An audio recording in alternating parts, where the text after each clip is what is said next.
Bueno, la importancia de este tema es porque en alguna forma creo que la suerte de las ideas del liberalismo se juegan en la respuesta que podamos dar a este problema. No por ninguna otra circunstancia en especial, es porque es un problema que a la gente le preocupa.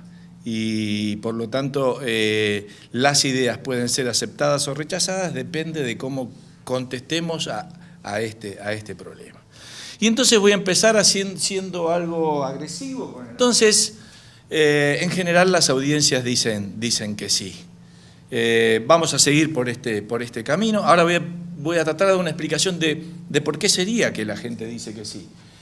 La siguiente pregunta la voy a plantear en términos también agresivos, de decir, bueno, hay que hacer algo. ¿Con el dinero de quién? Y acá se nos abren dos caminos, con el propio o con el ajeno, o llamémosle el de todos, si quieren decirlo de esa forma. Esto nos va a abrir distintas soluciones. El camino del dinero propio es el camino de las soluciones voluntarias, de las soluciones de mercado, las que sobre todo va a hacer énfasis el liberalismo. El camino del dinero de todos, de otros, es el camino de las políticas públicas y del Estado. Vamos a ver estos dos caminos, pero ustedes van a ver que le voy a dedicar mucho más al primero que al segundo. ¿Por qué? Porque el segundo es el que tenemos y el segundo es el que se piensa en forma evidente. Cada vez que hay un problema de esta naturaleza, la gente lo primero que hace es mira al Estado y pregunta, ¿y el Estado qué hace con esto? Es curioso eso. En cierta forma, la presencia del Estado o la supuesta presencia del Estado en la resolución de estos problemas debilita la voluntad individual de la gente de involucrarse y de resolver este problema. Es como si nosotros fuéramos caminando por la calle y se cae una señora viejita y uno dice, ¿pero qué pasa que el gobierno no viene a levantarla? ¿Cómo no viene a levantarla? ¿Qué tiene que hacer? Uno tiene que ir y ayudar. Eso es lo que uno normalmente haría. Sin embargo, nuestra actitud muchas veces es decir, vamos, ¿y qué? Miramos para otro lado. Entonces vamos a hacer esto. Vamos a ver estas dos cosas, qué tipo de soluciones hay. Si dijéramos que no, bueno, ahí se acabó el problema. Vamos a la siguiente, vamos a ver por qué. ¿Por qué nos preocupa? ¿Es moralmente obligatorio? Legalmente obligatorio a veces lo es porque te sacan impuestos y impuestos van supuestamente a aplicarse a programas de pobreza. ¿Pero es moralmente obligatorio? Yo no diría que es obligatorio, pero yo diría que tenemos un sentido de responsabilidad. ¿Por qué? Bueno, fíjense que por lo siguiente, entiendo, y es porque si ustedes hacen una búsqueda en Google Imágenes, sobre todo, y ponen pobreza, las imágenes que le van a salir son imágenes de niños. Y entonces uno se pregunta, ¿qué responsabilidad tienen los niños? Porque si yo me enfrentara con alguien mayor, entonces sí puedo conversar con él y decirle, bueno, si sos pobre o no sos pobre, también tiene que ver con las decisiones que tomaste en el transcurso de tu vida. Tuviste oportunidades, las aprovechaste, no las aprovechaste, trabajaste, no tuviste oportunidades, fuiste un vago, no sé. Podemos conversar sobre eso. Tiene un cierto grado de responsabilidad o no sobre sus acciones. Pero un niño, ¿qué responsabilidad tiene? Entonces yo creo que es por eso que nosotros asignamos que para casos de esta naturaleza entendemos que hay que hacer algo. ¿Por qué? Porque el destino del individuo tiene que ver con los recursos que tenga, con la voluntad que tenga al mismo tiempo y también con la suerte. Porque te puede haber tocado nacer ahí o te puede haber tocado nacer acá. Te tocó acá, te tocó ahí. Bueno, hay algo de suerte en eso también. Entonces por esa razón tal vez decimos, no lo vamos a dejar ahí. Vamos a la siguiente. ¿Por qué? ¿Qué es lo que pasa con el problema de la pobreza?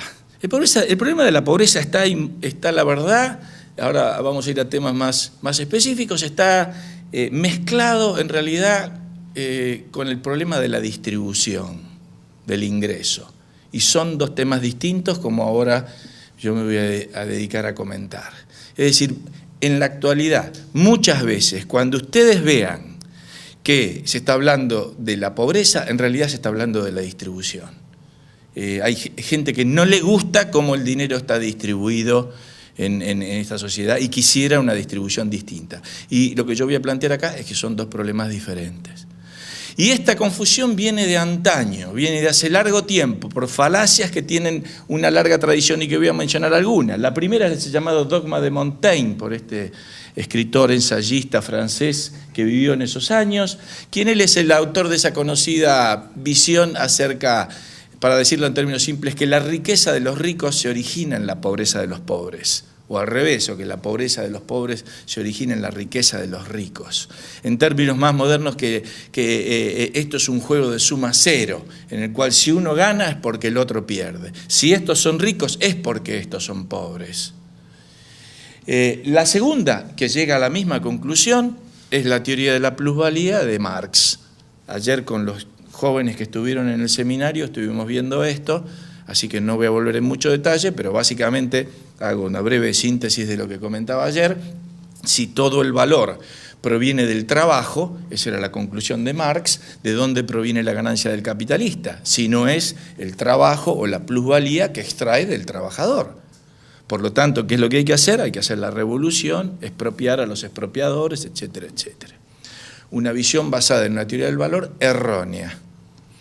Bueno, y la tercera, curiosamente, viene de un liberal clásico, y este es John Stuart Mill, quien quien presenta la idea en su texto famoso de economía y que tuvo una gran influencia en la segunda mitad del siglo XIX, de que las esferas de la producción y de la distribución son dos cosas distintas. Y tiene una frase diciendo, la sociedad, una vez que ha producido, ahora tiene que plantearse el problema de cómo lo va a distribuir. Como si fueran dos cosas distintas. Primero se produce y ahora vemos cómo lo distribuimos. Absolutamente falso. No son dos áreas distintas, son lo mismo. Uno produce en vistas a una determinada distribución. Y es imposible de pensar de que vamos a poder separar una de otra y que tocando una no vamos a afectar a la otra. Para ponerles, y disculpen ustedes, ustedes saben que yo tengo cantidad de ejemplos estúpidos que colecciono para darle a los alumnos y que ellos no tengan ningún problema en entenderlo, pero imaginen esta situación en la cual ustedes jóvenes tienen su primer empleo, el primer mes de trabajo le dicen vaya por esa ventana y retire su cheque. Y ustedes van todos contentos a buscar ese cheque y una vez que retiran el cheque le dice, pero ahora tiene que pasar por la otra ventana y dejarlo. ¿Cómo dejarlo? Sí, porque hay un impuesto a los ingresos del 100%. Vamos a redistribuir. Tal vez le toca algo a usted en la redistribución. La pregunta que ustedes harían después de ese primer mes de trabajo, la pregunta que yo les hago es, ¿irían a trabajar al mes siguiente? No. Si me van a sacar el 100% de lo que cobré, el mes siguiente que venís vos a trabajar. Quiere decir que está claro que la redistribución impacta a los incentivos de la producción. No podemos negar eso. Y esto es un error que se filtró allí diciendo, no, dale, hablemos de la redistribución como si no tuviera ningún impacto sobre esto. Estas tres ideas han tenido en conjunto, así han ido calando, digamos, y han tenido un alto impacto. Y lo que se está discutiendo, en realidad, vamos a ver la siguiente, es el tema de la distribución. Y en este sentido, las cosas son dos temas separados. Por ejemplo, voy rápido, porque tengo muchas de estas. Esto es una famosa distribución de Gini, ¿no es cierto? Es cómo se distribuyen los ingresos, ¿no es cierto? Entonces acá lo que se determina, bueno, ven allá el top 5 que tiene el mayor nivel de ingresos, el top 10, etcétera. Esto es lo que en realidad más preocupa. Y ha cambiado, en cierta forma, la visión acerca de lo que la pobreza es. Desde los clásicos, digamos, desde la Revolución Industrial, el concepto de pobreza era un concepto de pobreza absoluta, es decir, pobreza es no acceder a ciertos bienes y servicios que todos consideramos que son esenciales para tener una mínima subsistencia. Entonces, ¿qué es lo que se hace en nuestros países para medir la pobreza? Bueno, se dice, a ver, ¿cuál sería una canasta mínima que un pobre debería tener? Tanto de alimento, tanto de vestimenta, tanto de vivienda, etcétera. ¿Cuánto sale esta canasta? Y entonces se establece el valor de esa canasta. Digamos que sea, no sé cuánto será, ¿alguno sabe de hecho cuánto es en Panamá esa canasta? $400. $400. Por abajo de... $400, digamos, es pobre porque esos $400 son los que te permitirían acceder a una canasta mínima, que estimamos como mínima para que alguien tenga una subsistencia decente, mínimamente decente. Esa era la visión tradicional. Sin embargo, se ha dado un cambio, sobre todo ahora, digo, en los países desarrollados, donde, por ejemplo, se dio esta circunstancia. Tomemos el caso de Inglaterra y yo voy a presentar ahora otros gráficos sobre esto. No, volvamos para atrás. En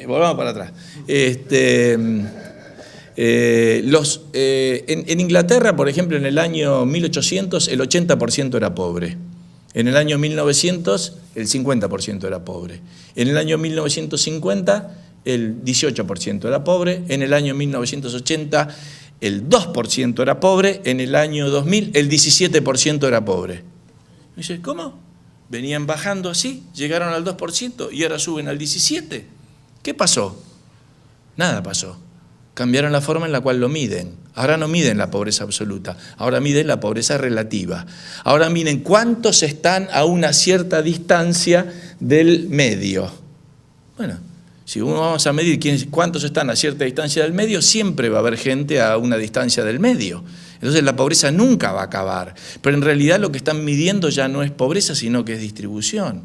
Es cuántos están en el top 10, cuántos están en el top 10 de abajo, ¿no es cierto? Lo que están viendo es cómo se distribuye el ingreso. Y son dos cosas distintas, y ahora vamos a la anécdota, que ya están cansados acá de que yo la diga porque es la misma, para mostrar cuál es la diferencia, y quiero plantear acá la diferencia entre la familia Krause, que es la mía, y la familia de Gates, un señor en los Estados Unidos. ¿Cómo es la cosa? Estos seniors son mi papá y el papá del señor Gates. Este es mi papá, vivía en la Argentina, ganaba más o menos, digamos, $1000 por mes. El señor Gates vivía en los Estados Unidos, ganaba más, ganaba el doble, ganaba $2000 por mes. Fíjense lo que ocurrió con Krause Jr. y Gates Jr. Ese soy yo, Krause Jr. ahí abajo, pero fíjense ustedes que yo he pasado, la columna tiene otra escala, a ganar $5000 por mes. Pero miren, Gates Jr., es decir, Bill. Ahora, ¿a dónde se...? Y Bill, en realidad esta columna tendría que hacerla, ¿no es cierto?, que pasa por el techo, más o menos por allá.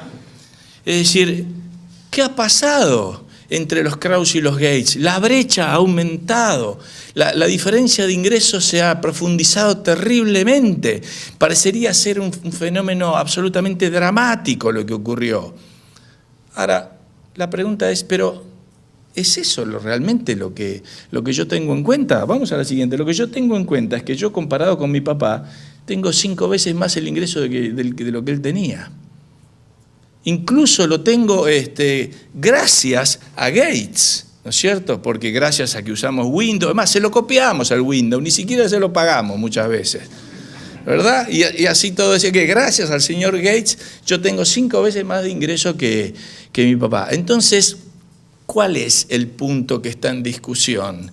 ¿La brecha o la pobreza? ¿La brecha o la situación de los que están abajo? No es lo mismo. Yo podría haber cambiado acá Krause y Gates por China y haber señalado que China, antes de hacer los cambios, eran todos más o menos igualmente pobres. Ahora hicieron cambios hacia economía de mercado, ahora hay millonarios chinos, recontra millonarios chinos. Quiere decir que la diferencia aumentó terriblemente. Pero ¿es eso lo que me preocupa a mí o a mí me preocupan los pobres? Y yo, a mí me preocupan los pobres. ¿Y qué pasó con los pobres? Con los pobres pasó que el nivel de ingreso promedio en China pasó de $200 al año a $5000 al año. Con lo cual la cantidad de pobres ha caído en forma absoluta en China. ¿Hay millonarios? Sí, hay millonarios, sí. Pero ¿y los pobres qué? ¿Hay más pobres o menos pobres? Mucho menos pobres. Entonces, fíjense ustedes de que acá entra en juego en esta discusión una percepción distinta. Yo no sé si les está preocupando realmente los pobres o en realidad lo que están teniendo es envidia acerca de la forma en la cual está redistribuido el ingreso. En fin, puede ser un factor también que influencia en esta discusión. Pero son dos cosas diferentes. Entonces, cuando estamos hablando de distribución, después voy a volver sobre el tema de la pobreza, estamos hablando, para ir a cuestiones más profundas, a teorías de la justicia distributiva. Esto es parte de la filosofía moral. Y tenemos que tener una teoría de la justicia distributiva, es decir, una teoría que plantee cuál es el principio que establecería una justa distribución del ingreso. ¿Cuál es el principio? Toda teoría distributiva tiene que responder a estas cuestiones. De cada cual según su qué. Ahora vamos a ver, hay que llenar esos puntos suspensivos. Y la otra es a cada cual según su qué. Marx, por ejemplo, y el socialismo establecían que había dos etapas en la evolución de la sociedad. En la primera de ellas iba a ser de cada cual según su productividad, de cada cual según su capacidad, a cada cual según su trabajo, lo que trabajara. Eso en la etapa del socialismo. Pero sí iba a llegar a la etapa del comunismo, en la cual esta distribución iba a ser de cada cual según su capacidad, a cada cual según su necesidad. Esa va a ser la época del nirvana de la sociedad, en la cual cada uno estaría aportando según la capacidad que tuviera e iba a recibir de acuerdo a las necesidades. Está claro que cualquier sociedad establecida en base a ese principio sería un fracaso absoluto y rotundo como lo fue. Porque planteado en esos principios ustedes se darían cuenta que al poco tiempo cada uno tendría cada vez menos capacidades y cada vez uno tendría más necesidades. Yo tengo pocas capacidades. Hoy no me pude levantar a la mañana para ir a trabajar, pero porque, ¿sabés lo que pasa? Tuve un dolor de cabeza, etc. Ahora, ¿necesidades? Sí, necesito vacaciones en la Costa Azul. Sí, vacaciones. Son muy necesarias las vacaciones en la Costa Azul. Y necesito un flor de barco ahí para dar vuelta por el Mediterráneo. Eso es una necesidad básica. No sé cómo nos van a interpretar. Es decir, se inflarían las necesidades y se reducirían las capacidades. Sobre todo cuando... ¿Quién definiría cuál es mi capacidad y cuál es mi necesidad? Sería algún burócrata, alguna oficina ahí que estaría determinando la capacidad de cada uno y la necesidad de cada uno. Y le diría, vos vas a ser campesino, y vos vas a ser abogado, y vos vas a ser arquitecto, y porque, no sé, nosotros estamos determinando... Por supuesto que estas han sido... pero tenemos que tener una teoría de la justicia distributiva. Entonces... este es el resultado del socialismo. Puse dos anécdotas, ¿no? Una es el socialismo es un poco este dicho, ¿no? Ellos pretenden pagarnos y nosotros pretendemos trabajar. Es toda una gran mentira. Los salarios son mínimos y el esfuerzo también es mínimo. Y la otra es esta de Churchill. La virtud del comunismo es el reparto igualitario de su miseria y el vicio del capitalismo es el desigual reparto de sus bondades. Sigamos. Y esto es la redistribución total. Esta foto ya la conocen, digamos, ¿no es cierto? Este es uno de los pocos experimentos que se han podido, la historia nos brinda la oportunidad de presenciar. Una misma península, un mismo pueblo, una misma cultura, una misma idioma, una misma historia, de pronto por una circunstancia histórica dividido en dos sistemas distintos. Y ahí tenemos esto de noche, siendo abajo, ¿no es cierto?, la Corea libre del rule of law, del capitalismo, etcétera, y la del norte, donde se ve una sola luz que ha de ser la casa del señor Kim. Esa es la única que tiene, ¿cierto? Porque el resto está todo a oscuras. Bueno, ¿cuál sería nuestro principio? Bueno, nuestro principio... Perdón, entonces, ¿yo estoy en contra de la redistribución? No, yo estoy a favor de la redistribución. Estoy a favor de la redistribución. Yo quiero redistribuir de quienes no producen a quienes producen. Porque en la situación actual, porque uno cuando critica y dice, no, el problema no es la redistribución, no estoy queriendo decir que la distribución actual sea la correcta. No, porque tenemos en el medio, y ya ha sido conversado acá en varias de las conferencias, a todo tipo de gobiernos y a los políticos dándole favores a este, favores a aquel, en lo que se convierte y se suele llamar crony capitalism, o capitalismo de amigos. Entonces no estoy defendiendo eso, yo sí que creo que tiene que haber una redistribución, pero en este sentido quiero que la redistribución ya se haga de quienes no producen y quienes utilizan el aparato del Estado para recibir sus rentas a quienes producen. Esa es la redistribución que hay que hacer. ¿Y cuál sería nuestro principio? Nuestro principio sería algo así, una distribución voluntaria. Y planteo esta foto que hay ahí, es de Robert Nozick, un filósofo que era profesor de Harvard, y para los jóvenes que quieran leer un libro interesante, tiene uno muy interesante que se llama Anarquía, Estado y Utopía, donde precisamente trata todos estos temas y un capítulo específico sobre la redistribución. Y él dice que nuestra teoría de la justicia distributiva debería ser así: de cada uno según su elección, a cada uno según sea elegido. Es decir, en la sociedad libre cada uno elige qué grado de voluntad, de esfuerzo va a aplicar y dónde, de acuerdo a las oportunidades que tenga y se le presentan. Pero lo que uno va a recibir no depende de uno mismo, sino de lo que lo valoren los demás.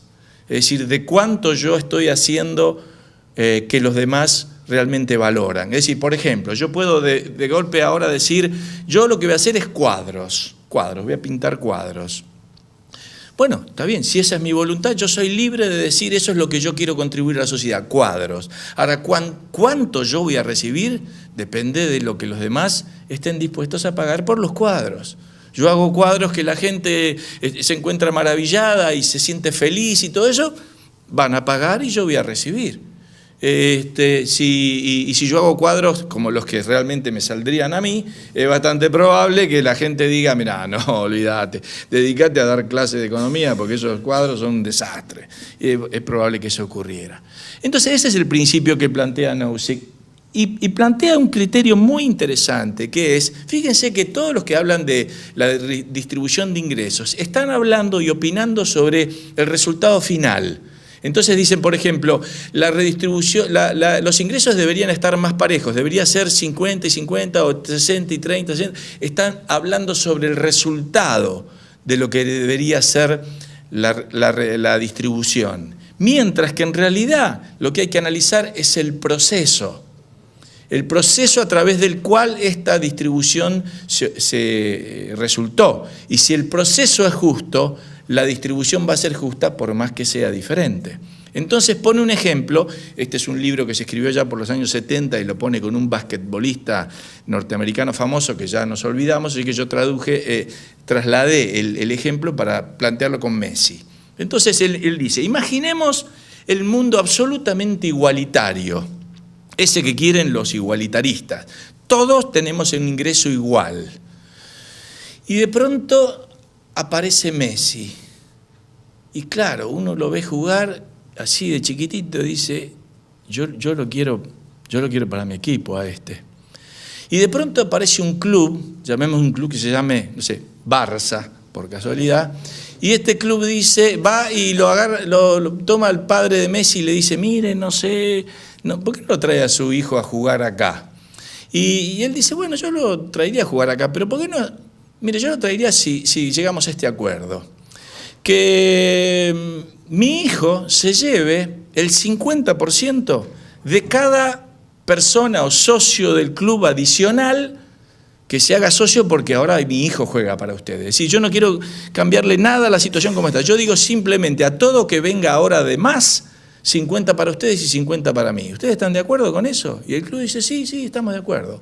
Entonces, a partir del campeonato que viene, cada persona que entre a la cancha va a tener 2 urnas y va a poner esto para el club y esto para Messi, esto para el club y esto para Messi. Entonces, ahí viene el campeonato, ganan la Liga, ganan la Copa de Europa, ganan la Eurocopa, la Recontracopa y qué sé yo. Y entonces, ¿qué pasó al final del año? El ingreso de Messi está por acá arriba, los demás seguimos con el mismo ingreso igual. La pregunta de Nozick ¿es esto injusto? ¿Los derechos de quién se violaron acá para que haya una injusticia social? Si todos le dimos el dinero voluntariamente, ¿por qué? Porque nos hace felices cuando lo vemos jugar. Entonces, ¿vamos a decir ahora que esta nueva distribución es injusta porque es despareja? No. Si el proceso por el cual se originó esa nueva distribución es un proceso justo, no violó derechos de nadie y nosotros voluntariamente le dijimos, vos vas a ganar más que todos los demás. Entonces, ¿cómo puedo decir que haya injusticia en una distribución simplemente por el hecho de que no sea igualitaria? Bueno, sigamos. Esto significa que hay problemas con las políticas distributivas. Incluso hay problemas desde el punto de vista moral, en el sentido de que ¿puedo yo atribuirme algún beneficio moral de que haya políticas redistributivas? Entonces vamos a otro de estos ejemplos. Supongamos que yo muero y llego a la puerta del cielo. Ahí está San Pedro. San Pedro tiene una lista, así que tiene un pupitre como este y dice, a ver, Krause, sí, está acá en la lista. Krause, mira, antes de entrar acá usted va a tener que responder algunas preguntas. Bueno, muy bien, sí. Y entre otras de esas va a venir, me dice, ¿usted qué hizo por los demás? Y yo empiezo a transpirar y empiezo a decir, ¿sabe qué? Tanto viaje, tanta conferencia, me invitaban a la fundación esta, SORS, ¿qué quiere? No tenía tiempo. Entonces se me ocurre de pronto decirle, pero yo pagué impuestos y con los impuestos hicieron viviendas para los pobres y hospitales. No, los impuestos se los sacaron a la fuerza. Cuando pudo los evadió. Así que acá lo que vale es su tiempo, su esfuerzo y su dinero. Así que por favor vaya al limbo ahí, vamos a ver qué hacemos con usted. Bueno, yo paso por ahí. Ahora se muere el funcionario público, el que dirige la política de vivienda social. Y él llega al mismo lugar, está en la lista, le hacen la misma pregunta. A él la respuesta le sale mucho más fácil. Yo hice cantidad de viviendas para los pobres.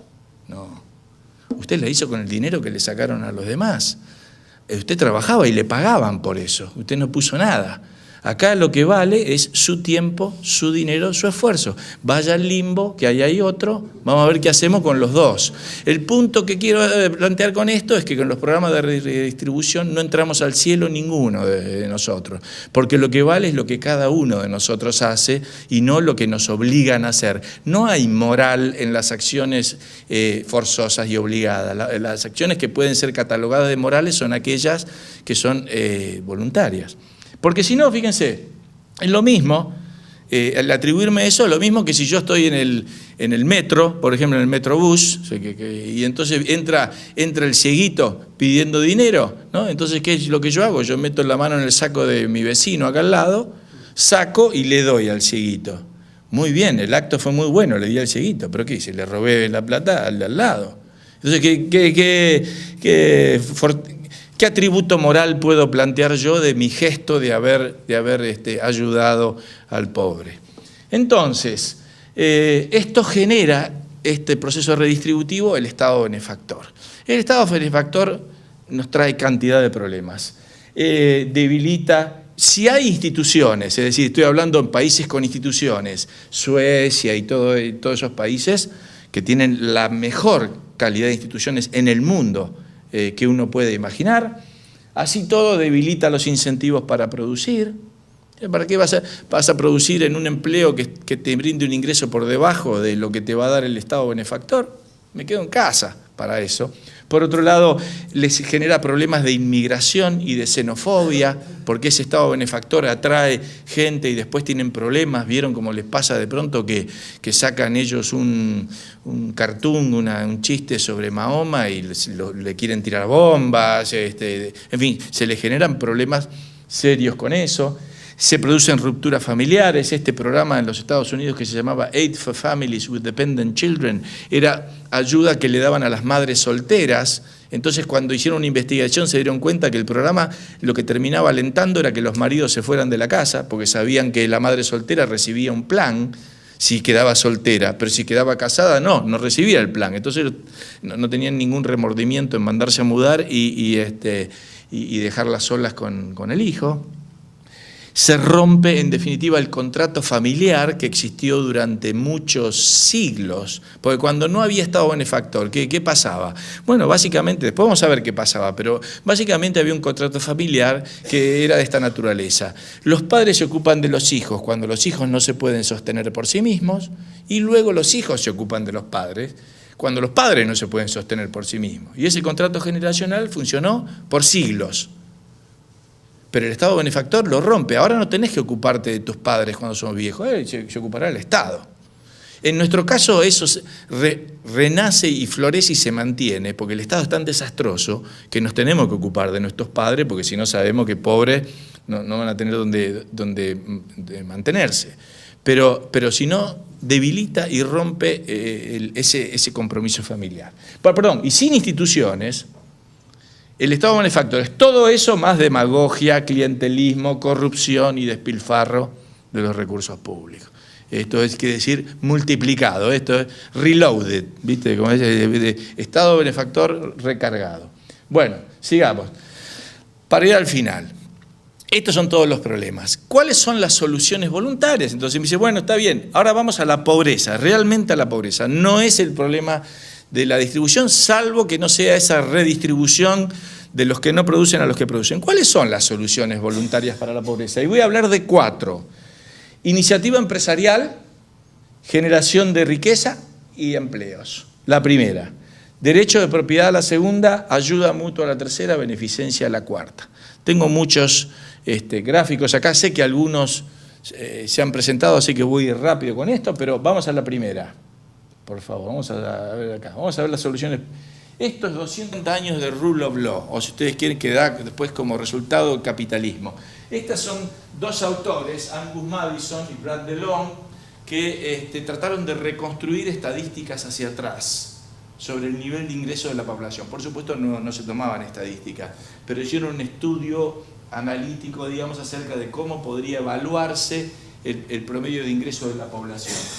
Uno lo hace desde el año 0, Angus Maddison, que es un profesor en Inglaterra, y el otro, Brad DeLong, lo hace desde el año menos 10.000, que es cuando el ser humano, digamos, sale de ser nómade y empieza a desarrollar la agricultura. Como ven ustedes, esto si fuera un electrocardiograma, está muerto el tipo acá, ¿no? Está muerto.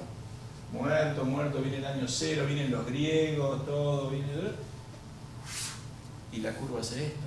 El otro obtiene el mismo resultado, empezando el año 0, tenemos la caída del Imperio Romano, la Edad Media, empieza a mejorar en el Renacimiento, y se produce eso. Yo no sé, yo creo que cualquier discusión tendría que simplemente mostrar ese gráfico y decirle, basta, no discuto más, no discuto más.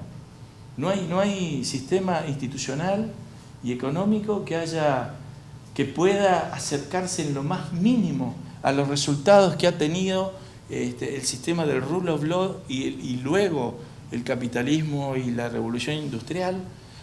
Y ningún programa social de gobierno ha podido establecer eso y alcanzar ese resultado.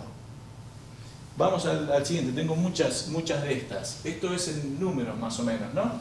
El ingreso per cápita no podía ser estimado en $100 al año. Se mantuvo en $100 al año del menos 10.000 hasta el menos 1.000.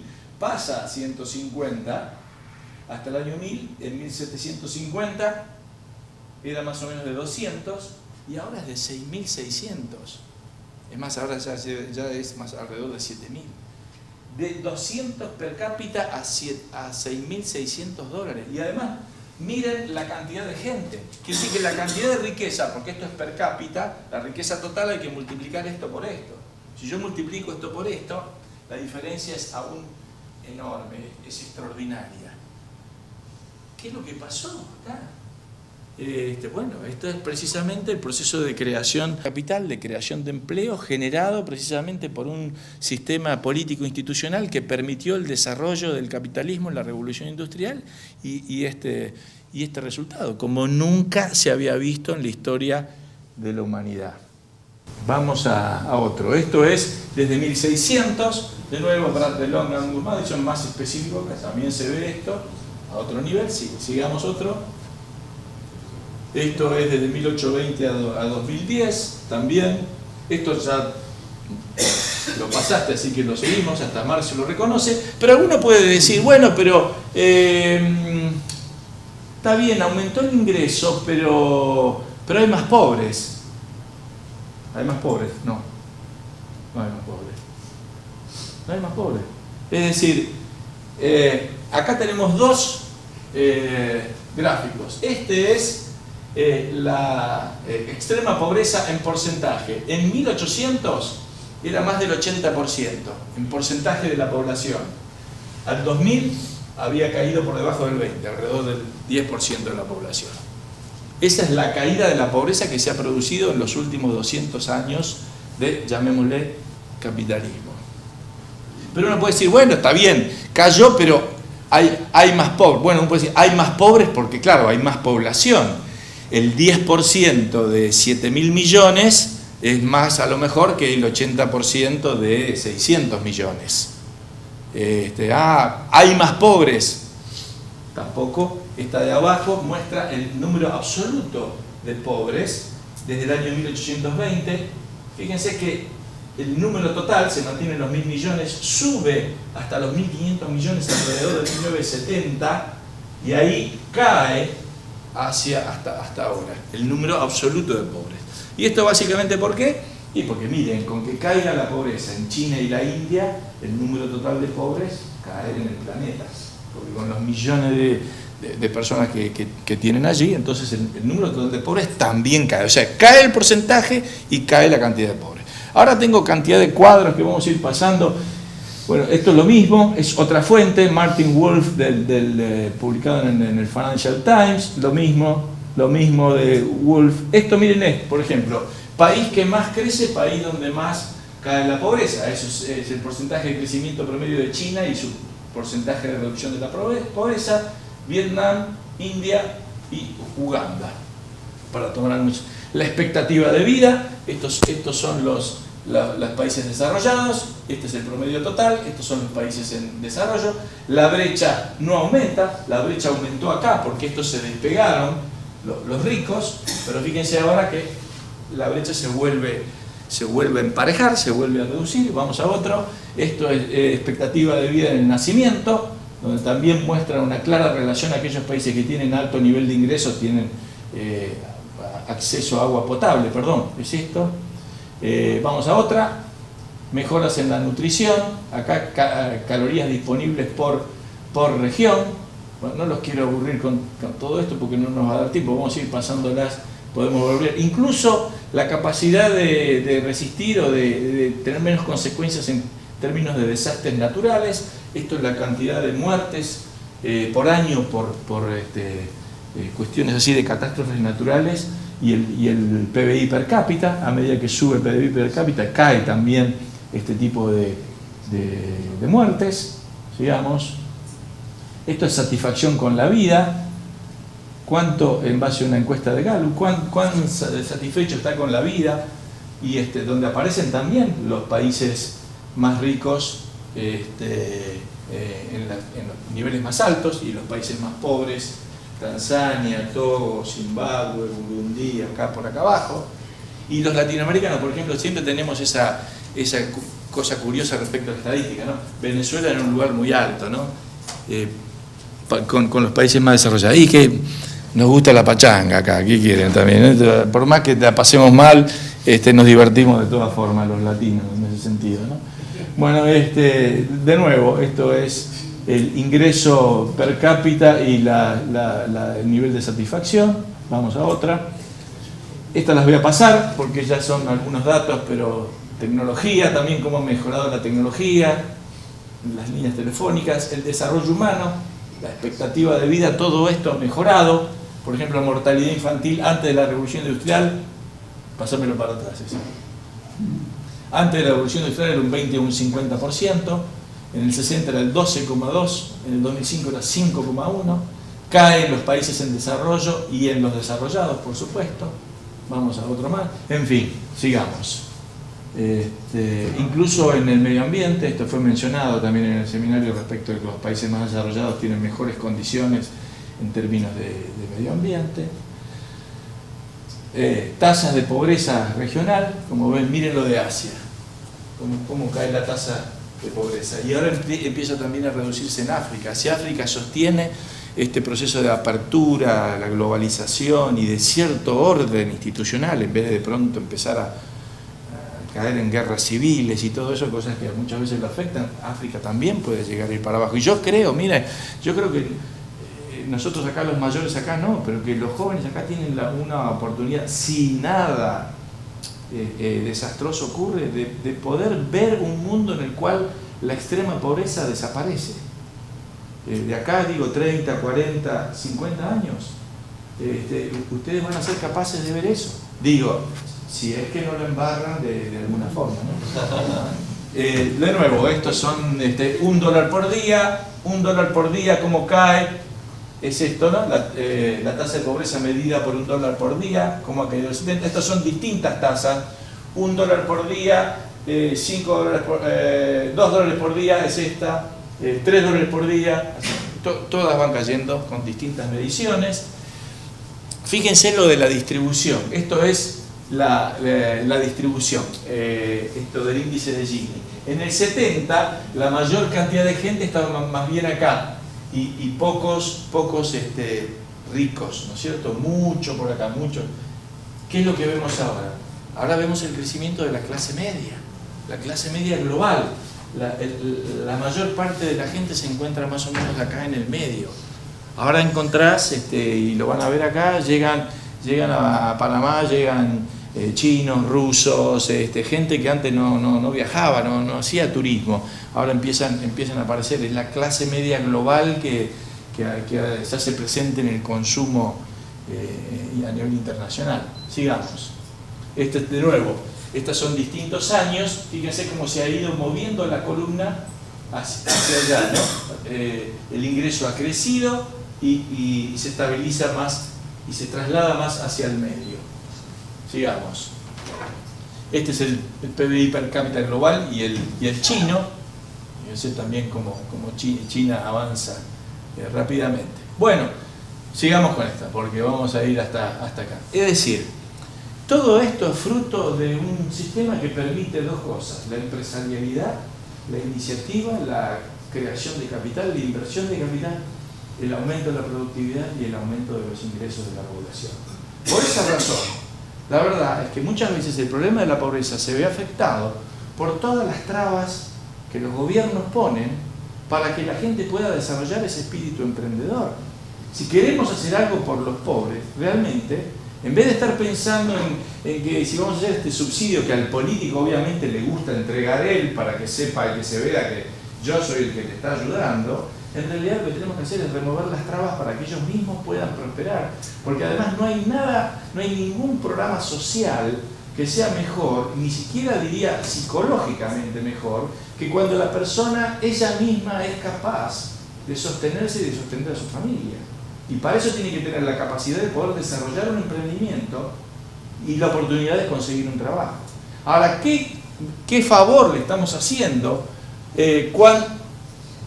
me pasaste? Vamos para atrás. Cuando, por ejemplo, hay un índice muy conocido que es de Doing Business que muestra que para habilitar un negocio y tener un negocio legalmente habilitado en Nueva Zelanda hace falta un trámite que se hace en un día. Y en Haití 12 trámites en 105 días hábiles. Ahora nos llama la atención donde hay ricos y donde hay pobres. Y claro, mirá, un trámite un día, 12 trámites 105 días. ¿Vos te crees que estamos favoreciendo a los emprendedores haitianos? Obviamente que no. Terminan en la informalidad, terminan teniendo un negocio que se tiene que mantener en la informalidad. Los negocios son relativamente pequeñitos, no pueden prosperar, etc. Eso no es una forma, la verdad, de ayudar a los pobres. Vamos a la otra. La otra es empleo. Hay muchas cosas que no voy planteando acá, ¿no? En buena medida la legislación laboral de todos nuestros países destruye la capacidad de generar empleos, eleva el costo de la mano de obra y por lo tanto restringe los empleos necesarios. Y lo peor de todo es que al elevar el costo de la contratación de mano de obra, sobre todo perjudica a los jóvenes y a los que tienen menor nivel de capacitación. Porque si yo tengo dos carpinteros, para decir un ejemplo, uno que tiene 10 años de experiencia y otro que nada, que recién empieza, y porque hay un salario mínimo del carpintero, los dos tienen que cobrar $1000, ¿a quién voy a contratar? Y al que tiene 10 años de experiencia. El que no tiene experiencia queda desempleado. La única forma en la cual podría competir es si el que no tiene experiencia dice, sí, pero yo no cobro $1000, yo cobro $500. Es decir, no tengo experiencia, pero soy mucho más barato. Entonces estaría dispuesto. Pero si no, si me obliga la legislación laboral a pagarle lo mismo a uno sin experiencia, a uno con mayor experiencia, el sin experiencia queda afuera. Y eso es lo que afecta sobre todo a los jóvenes, y eso es lo que afecta en los países donde hay salario mínimo a los jóvenes, que terminan, se crean, como con los gringos, se crean los guetos y se dedican al tráfico del obvio, pues si no hay oportunidades, como decía Gonzalo antes, ¿no es cierto? Si no tienen oportunidades, terminás ahí. Bueno, sigamos con otra. La otra es derecho de propiedad. Esto es de Soto acá y se ha mencionado.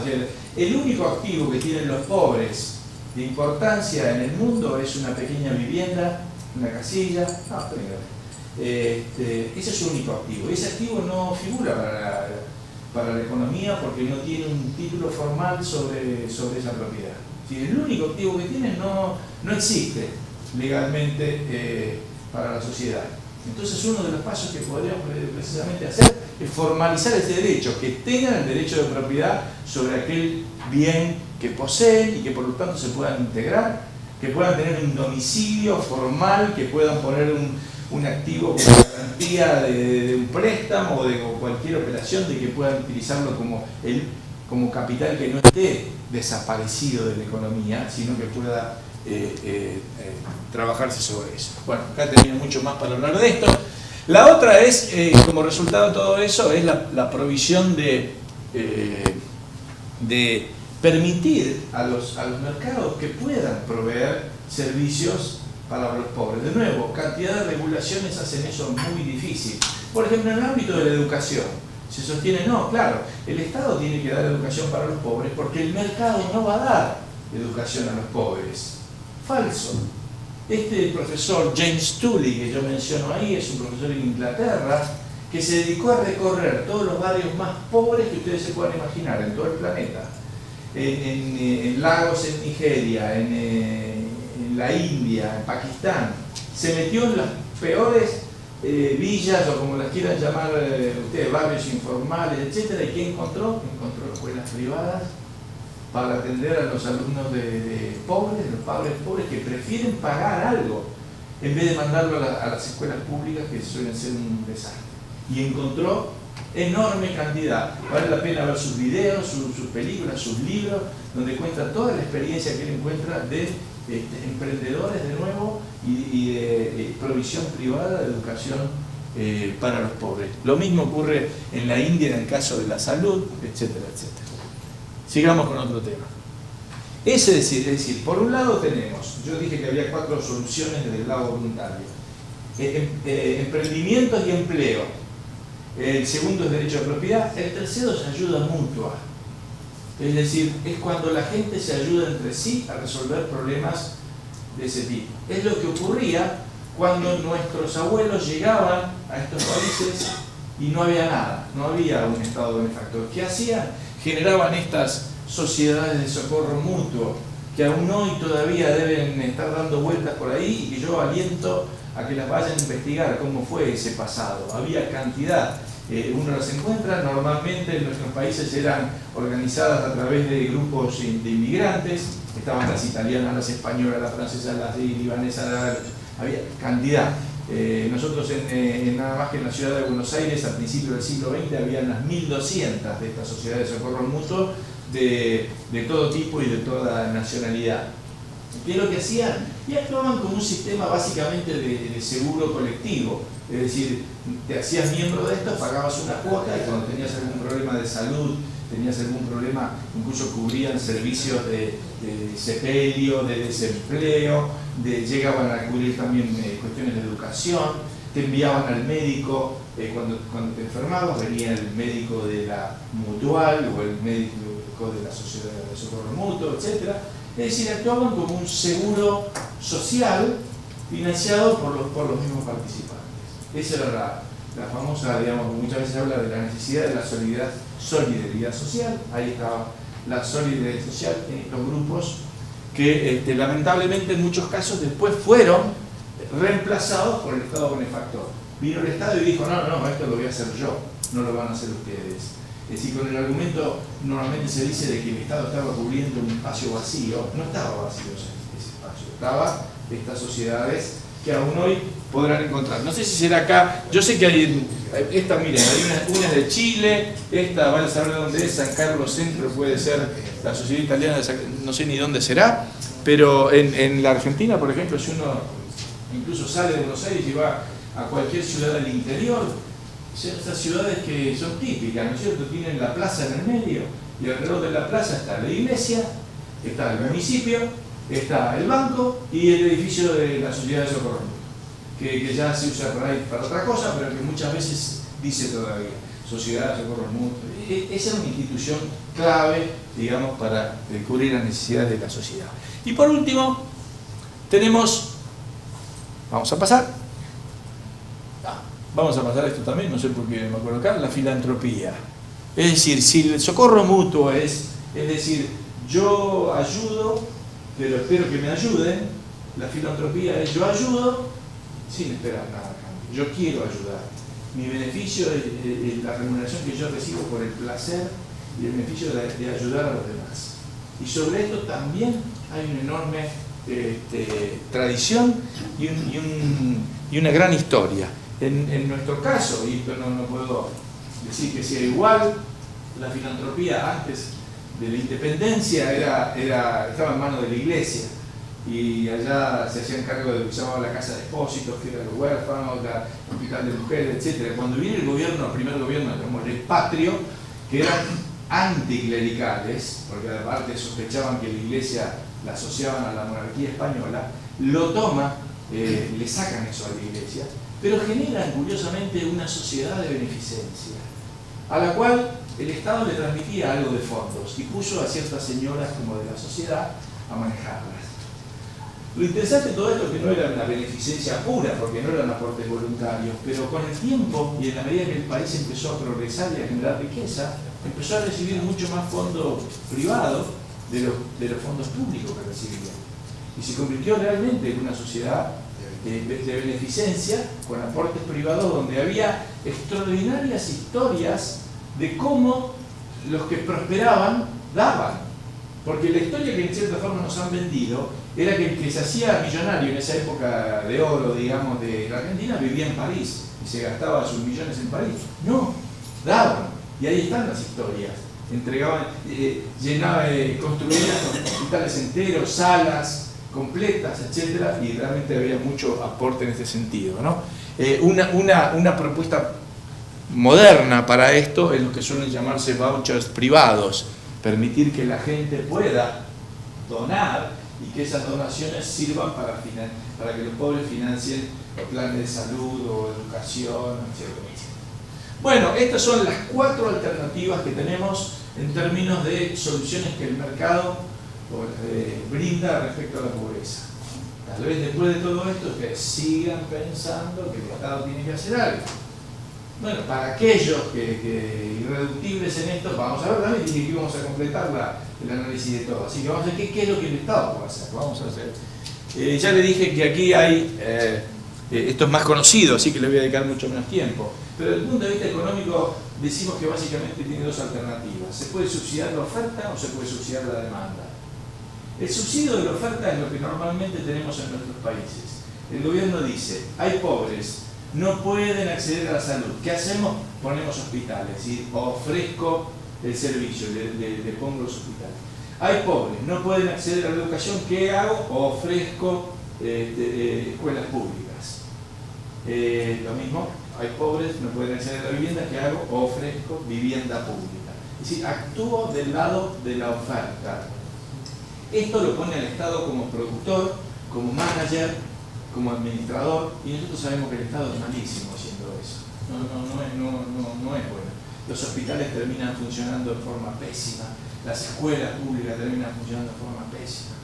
Entonces, la verdad que ese sistema, que lo tenemos hace 100 años en todos nuestros países, no funciona. Algunos plantean, bueno, si el Estado va a hacer algo, que no subsidie la oferta, sino que subsidia la demanda. Es decir, que permita que exista un mercado de estos servicios y que en todo caso le permita al pobre acceder a ese mercado si no puede acceder porque no tiene recursos. Entonces esto se plantea acá, en general, a través de estas políticas llamadas de vouchers, que funcionan de esta forma. Digamos, en el ámbito de la educación, se dice a la persona, bueno, mira, tú no puedes pagarte una educación, bueno, aquí recibes este vale, con el cual ve a comprar una educación allí, en el sector privado. Lo mismo con la salud, no te puedes pagar un servicio de salud, no ponemos hospitales porque no sabemos administrarlos, pero toma este vale y cómprate un seguro de salud en el sector privado. Entonces, el argumento sobre esto es que esto pondría el centro de atención en el consumidor, porque ahora el director de un hospital, ¿a quién le presta mayor atención? A quien le da el presupuesto. ¿Quién le da el presupuesto? Mis ingresos vienen del ministerio que me los manda, por lo tanto lo que me ocupa es el ministerio. Pero si mi ingreso va a venir de los que me traen estos vales o vouchers, entonces lo que me preocupa son mis clientes. Yo quiero atraer más vales. En fin, estas son las alternativas disponibles. Ya dije, le dediqué mucho menos tiempo a estas porque son las más conocidas y mucho más tiempo al otro porque son las que tienen una larga tradición, pero a las cuales se les presta mucha menos atención. Muchas gracias.